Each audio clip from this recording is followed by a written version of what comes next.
Bonjour à tous et bienvenue dans cette nouvelle vidéo consacrée donc à la création d'un point de sauvegarde VirtualBox et ensuite on va commencer à s'intéresser aux services sur réseau, donc notamment là dans le cadre de la création d'un site internet.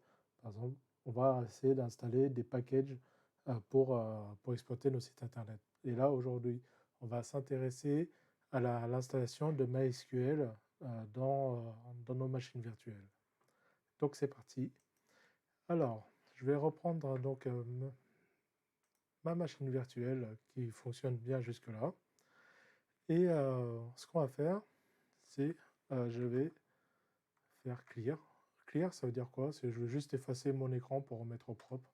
Et comme ça me met le pointeur tout en haut. Il y a une chose qui peut être intéressante, c'est de pouvoir créer un point de sauvegarde de ma machine virtuelle. Alors, un point de sauvegarde, c'est quoi? C'est le fait de pouvoir sauvegarder l'état actuel de ma machine, de pouvoir faire des choses, des bidouilles, faire n'importe quoi. Et puis de dire, bon, bah ok, bah, maintenant que j'ai fait n'importe quoi, bah, j'aimerais bien revenir à l'état précédent. Donc, pour cela, on va faire ici, c'est d'en prendre un instantané. Et là, on va dire qu'on va créer un instantané, vous l'appelez comme vous voulez. Je vais le laisser avec ce nom-là. Donc là, ce qu'il va faire, c'est il va enregistrer donc c'est VirtualBox qui le fait déjà. Il va faire un snapshot de ma machine. Donc là, et vous voyez qu'on est dans l'instantané 1. Ensuite, on va pouvoir faire afficher l'ensemble de mes instantanés. Alors pour ce faire, je vais y aller ici. Je vais cliquer dans instantané et vous voyez que j'ai l'état qui est modifié. Donc modifié, pourquoi? Parce que même quand vous ne touchez pas à la machine virtuelle, dans la réalité, la machine virtuelle continue à vivre toute seule et il y a forcément des fichiers qui sont modifiés, il y a plein de choses qui se modifient. Donc on va faire maintenant une installation de notre premier service sur réseau qui est maintenant MySQL. MySQL, rappelez-vous, c'est le serveur qui nous permet de gérer nos bases de données. Vous allez avoir besoin d'un serveur web, d'un interpréteur de code, donc on va installer Apache, PHP, mais on va avoir besoin également d'autres types de services sur réseau, par exemple des serveurs FTP, et également d'un serveur de base de données. Sinon, PHP n'a pas forcément, ne sert pas forcément à grand chose si vous n'installez pas un serveur de base de données. Donc, ce qu'il faut savoir, c'est qu'il existe plusieurs types de serveurs MySQL. Vous regarderez sur Internet à quoi cela correspond, mais grosso modo, vous avez un serveur MySQL, un serveur de base de données très connu qui s'appelle MySQL. Et depuis un certain temps, vous avez un concurrent à MySQL qui est le pendant orienté open source qui s'appelle MariaDB. Sachant que les deux sont allés à 90% compatibles, MySQL par rapport à MariaDB, c'est-à-dire que votre site internet, si vous avez des fonctionnalités qui ne sont pas ultra poussées, vous pouvez switcher de MySQL à MariaDB très aisément. Voilà, et inversement. Au-delà de ça, ce qu'il faut savoir, c'est que comme tout service sur réseau, un service sur réseau, c'est quoi? C'est par exemple, en fait, c'est un code qui passe son temps à ouvrir un port. Un port, c'est comme une porte d'entrée pour accéder à une ressource de votre machine. Et donc, du coup, le port de MySQL ou de MariaDB, c'est le port 3306 en TCP. Donc, retenez-le bien, par défaut, c'est le port TCP 3306. Voilà, donc c'est parti. Donc, on va maintenant configurer, donc installer notre serveur MySQL. Donc sur ma machine virtuelle, ici, je vais faire sudo apt. Donc apt, pour rappel, c'est le moteur de package. Donc le moteur de package de MySQL ou MariaDB d'ailleurs. C'est le moteur de package global. Donc vous utilisez apt install MySQL-serveur et MySQL-client. Vous n'êtes pas obligé d'installer les deux, hein, mais nous, dans notre cas, on a besoin du serveur, forcément. Et le client, il nous permet d'avoir en plus la ligne de commande pour exécuter nos requêtes SQL directement depuis le terminal. Sinon, vous êtes obligé d'installer PHP, d'installer plein de choses et de faire vos requêtes SQL dans PHP, ce qu'on verra dans un deuxième temps. Mais déjà, dans un premier temps, comme tout admin système qui se respecte, on se doit de pouvoir administrer notre serveur MySQL en mode console. Donc voilà, donc c'est parti. On va installer ceci.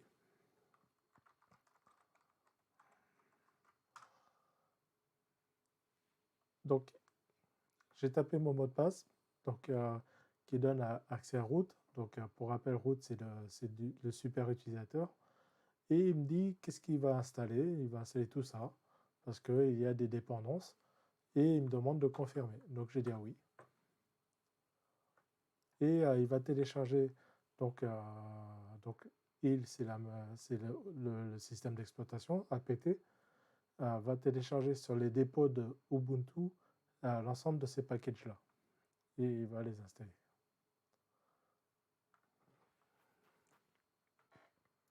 Ça prend que quelques secondes, hein, ça, vous allez voir, c'est très rapide.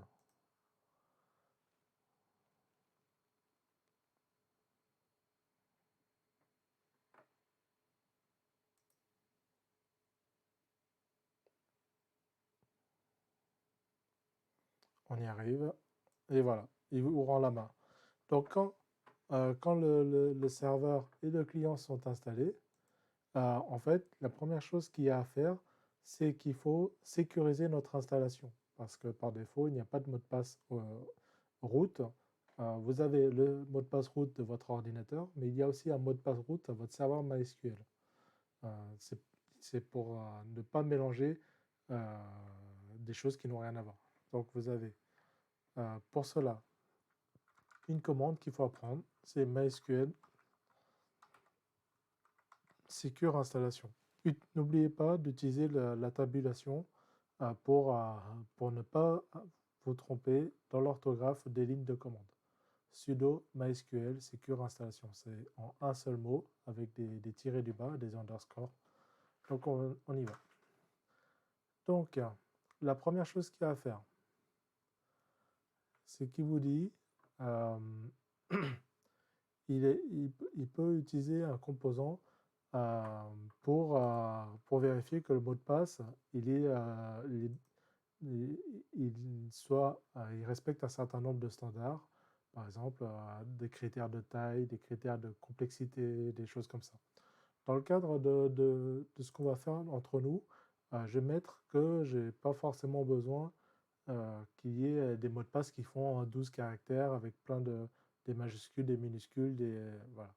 Mais par contre, quand vous êtes en environnement de production, il faudra forcément faire cela. Il faudra certainement dire oui. Donc là, je vais dire non pour la démo. Donc là, il me demande de choisir un mot de passe. C'est le mot de passe de mon serveur MySQL. Ce n'est pas le mot de passe du serveur Ubuntu. D'accord? Donc, je vais l'appeler MySQL. Et ensuite, il vous demande si on veut qu'il enlève tous les utilisateurs anonymes du serveur. Donc, par défaut, il vient avec des utilisateurs anonymes qui n'ont rien à faire de toute façon sur votre serveur de base de données. Donc on va dire oui, on va vouloir les supprimer. Et on va dire que l'utilisateur root ne peut que se connecter que depuis ce serveur-là. On ne peut pas se connecter avec l'utilisateur root, par exemple, depuis ma deuxième machine, par exemple. Donc, pour que je puisse accéder depuis ma deuxième machine sur la première machine, je vais être obligé de créer un utilisateur spécifique, par exemple, avec des droits plus restreints.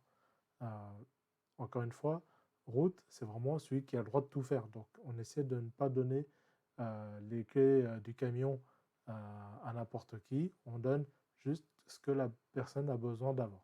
Donc là, je vais dire oui. Il installe également une base de données de test. Bon, on peut l'enlever aussi, hein, on n'a aucun intérêt à la laisser.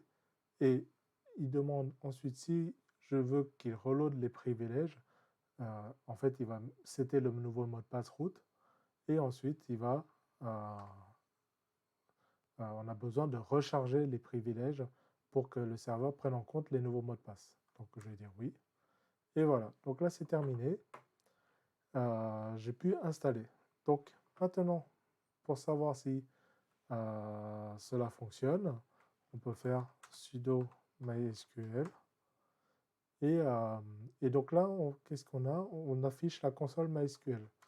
Donc, pour savoir, par exemple, qu'est-ce que j'ai comme base de données, j'ai show databases. Vous voyez qu'actuellement, j'ai 4 bases de données, information schéma, performance schéma, MySQL et 6. Donc ça, c'est les commandes de base.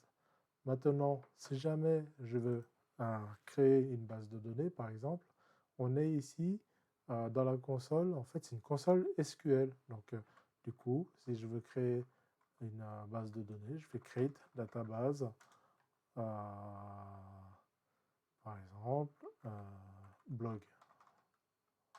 Alors, n'oubliez pas les points-virgules à la fin. Les points-virgules permettent de dire que la commande, elle est terminée. D'accord? Donc là, si je le fais, vous voyez, il me dit OK, la requête, elle est OK. Une row donc affected, donc qui a été exécutée. Donc si je refais show databases, vous voyez que ma base de données blog, maintenant, elle existe. Alors, de la même manière, je veux supprimer. Vous voyez, je fais exprès de ne pas mettre le point en virgule, je fais entrer. Il croit qu'en fait, je vais aller à la ligne pour continuer ma requête. Donc, ça va être comme ça jusqu'au moment où je vais dire, OK, ma requête, elle est terminée, donc je vais mettre un point virgule. Donc, voilà. Donc, comme ce n'est pas un cours de SQL, je voulais juste vous montrer comment fonctionne donc l'exécution de MySQL. Il y a un truc qu'il faudrait qu'on peut essayer de creuser un peu plus, c'est la gestion des utilisateurs MySQL dans MySQL. Donc, pour me connecter à une base de données spécifiquement, je peux faire use et le nom de ma base de données. Le nom de ma base de données système, donc à MySQL, c'est MySQL. On peut afficher l'ensemble des tables. Voilà, show tables. Et vous voyez que là, vous avez, le système vous montre l'ensemble des tables qu'il y a dans la base de données MySQL. Et là, vous pouvez faire select étoile from user, par exemple, limite 2, par exemple. Et là, il vous affiche deux occurrences. Alors, c'est pas très bien, on voit pas très bien ici, comme ça. On le verra dans un deuxième temps. Mais effectivement, là, il vous a affiché les informations qui viennent de la base de données. Et ces informations-là, vous pouvez voir, sont agrémentées en plus des droits. C'est-à-dire que là, vous voyez un lot de Y. Les Y, en fait, c'est dire est-ce qu'il a le droit de faire un select, est-ce qu'il a le droit d'insérer, est-ce qu'il a le droit de supprimer, est-ce qu'il a le droit de mettre à jour, etc. etc. Donc, c'est vraiment un ensemble de requêtes qui peuvent être intéressantes. Si jamais vous avez terminé, pour quitter, soit vous tapez Exit, vous sortez, ou soit vous pouvez faire CTRL-D. Voilà, CTRL-D pour sortir. Donc là, alors, j'ai une anomalie graphique ici. C'est pas lié à MySQL, c'est lié à mon ordinateur qui a un petit souci. Donc pour sortir de cela, le mieux, c'est de le redémarrer comme ça. Ça devrait bien se passer. Au-delà de ça, on va redémarrer rapidement. Vous voyez, c'est...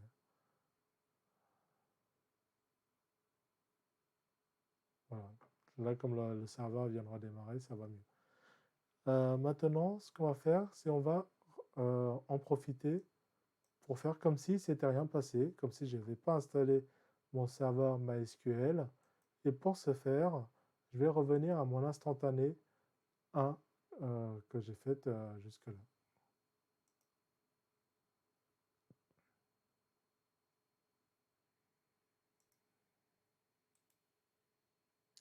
Donc, pour pouvoir faire cela, déjà, il va falloir que j'arrête la machine virtuelle. Alors, juste avant d'éteindre la machine virtuelle, je vais vous montrer une chose. C'est que si jamais je fais sudo MySQL à nouveau, show databases, vous voyez que les informations sont toujours là. La base de données, elle redémarre toute seule au redémarrage du serveur. Donc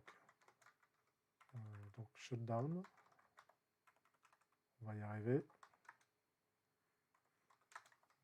Now.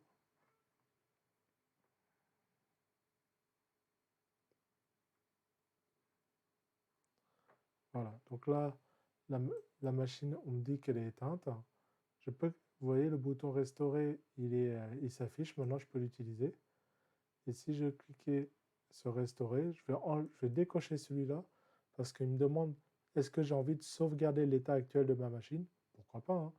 On peut faire une sauvegarde à l'état où il y avait MySQL et puis restaurer à l'état où il était avant. Mais là, pour l'instant, j'ai pas envie d'enregistrer ce que j'ai fait. Donc je décoche et je fais restaurer. Donc maintenant que j'ai pu restaurer, on va pouvoir le redémarrer.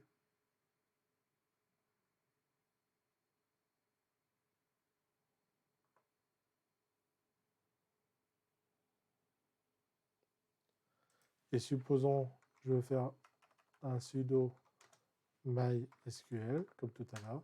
Il me dit command not found. C'est normal, c'est parce qu'en fait, l'instantané que j'ai fait était avant l'installation du serveur MySQL. Voilà. Donc, pour rappel, il faut faire attention. Donc, le port de MySQL, c'est TCP 3306 par défaut. Si jamais on vous dit on a besoin d'éditer le port, ça se passe dans sudo, vous faites un vi, vous allez donc dans etc. En fait, etc, c'est l'ensemble des configurations qu'il y a dans votre serveur. Donc, toute la conf, normalement, est supposée être là-dedans. Donc, on va réinstaller rapidement apt install MySQL server MySQL-client.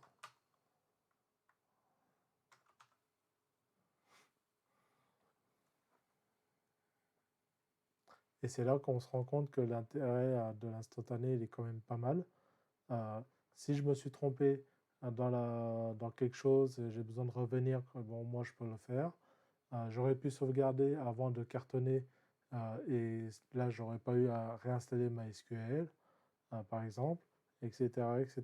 Là, si j'ai cartonné ma machine, si j'ai fait n'importe quoi avec ma machine, ça peut être des erreurs. Je ne suis pas obligé de supprimer toute la machine et réinstaller. Je peux prendre mon instantané. Donc, c'est vraiment quelque chose qu'il faut apprendre à utiliser si c'est possible. Donc, sudo vim etc mysql. Donc là, ce qu'on va essayer de voir, c'est comment on peut faire pour modifier le port par défaut. Donc voilà, le fichier s'appelle comme ça, /etc mysql /mysql.conf.d /mysql.cnf. Donc là,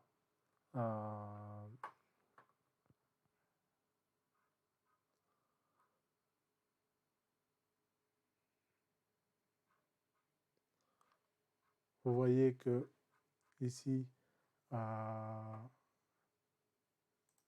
ici vous allez avoir l'ensemble des variables de MySQL. On va y arriver.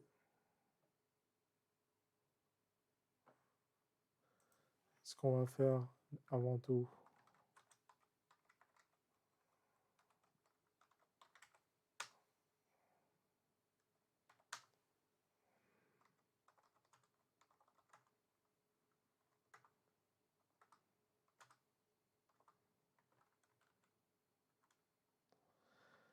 alors,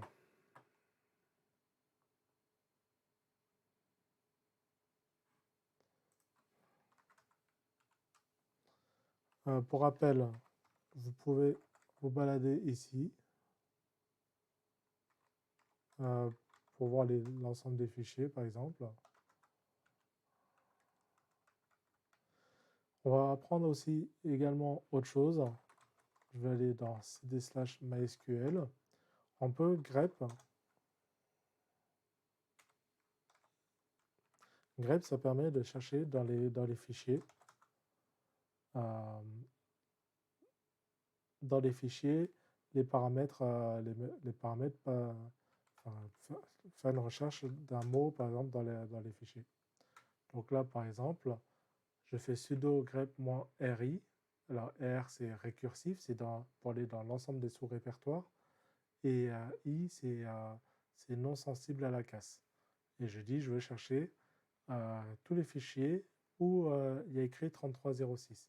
Et effectivement, il y a un fichier actuellement où c'est écrit 3306. Donc, je vais aller m'empresser de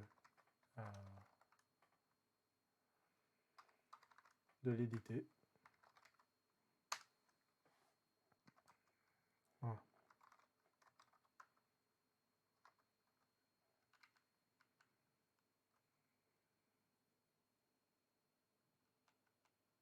Ah, pardon. Je n'avais pas vu, mais vous voyez, quand vous faites un grep-ri, il y a un D à MySQLD là. Donc, je ne l'avais pas mis, donc du coup, je ne pouvais pas éditer le fichier.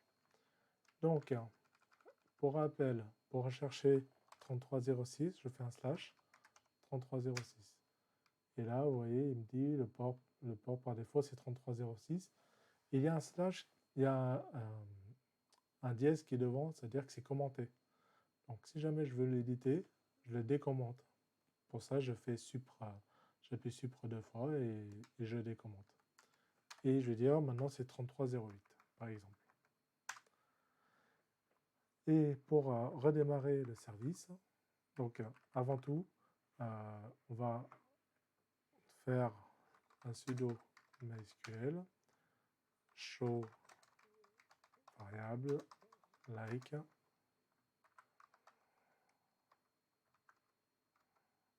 Donc je vais afficher l'ensemble des variables système où il y a écrit le numéro du port. Et là, effectivement, actuellement, le port c'est 3306. Donc, on va redémarrer maintenant le système.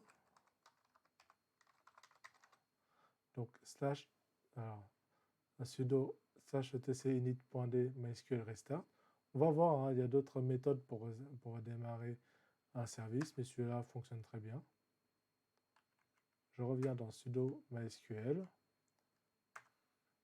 et je relance ma commande show variables like port %, et vous voyez que le port maintenant c'est le port 3308. Donc voilà, donc ça veut dire que ça a bien pris en compte. Donc voilà, j'espère que vous avez pu apprendre quelques fonctionnalités. Donc rappelez-vous de la commande pour pouvoir installer apt MySQL Server, MySQL Client. Le port par défaut c'est TCP 3306. Et rappelez-vous comment on fait pour éditer les fichiers de conf, retrouver les bons fichiers de conf, et ensuite voir comment on fait pour les éditer. Voilà, donc j'espère que ça vous a plu et que vous avez appris des choses. Allez, à très bientôt.